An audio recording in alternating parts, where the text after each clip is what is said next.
Dwemer Inquiries Volume 2, Their Architecture and Civilization, by Dwemer, scholar. The limited written record supports the perception of the Deep Elves as culturally revering the pursuits of logic and science. This stands in stark contrast to the belief systems of most other Mare cultures.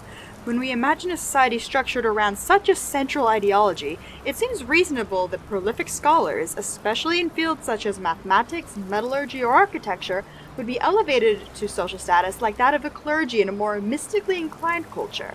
The idea is supported by a fragment of Dwemer's text recovered from a colony in Skyrim, Urkathond, which I believe to be associated with the clan Roriken. The original Dwemerus and my translation follow. To Ray's granted cousin, Kuwalik a privilege with duties for family home, building Hawagan, Kultura tradition, to Father Mundus Shaper.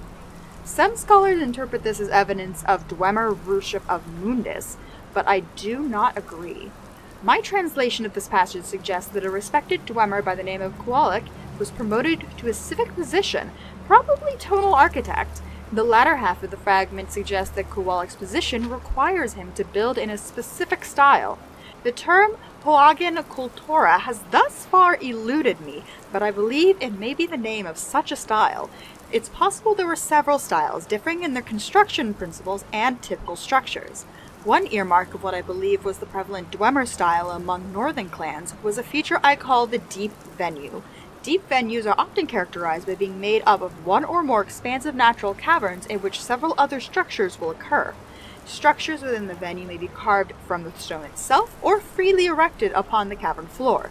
The largest and most impressive venues, such as that found in Bathardums, may even feature roads wide enough for 10 large men to walk shoulder meet shoulder along it. Arcanics are typically smaller structures. Very few have been properly studied before the disruption by grave robbers or greedy adventurers, but those few undisturbed sites have contained a surprising collection of magical objects such as soul gems, alchemical concoctions, and magical texts.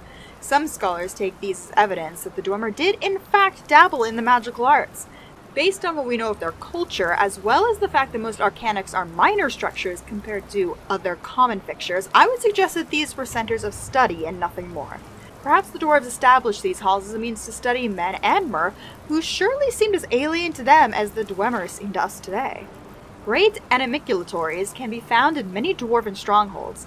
These were the factories where the centurions and various other constructs were built. I have hoped to study these chambers for clues as to the means by which those mysterious automata are given life, but those same guardians make these especially difficult and dangerous areas to explore.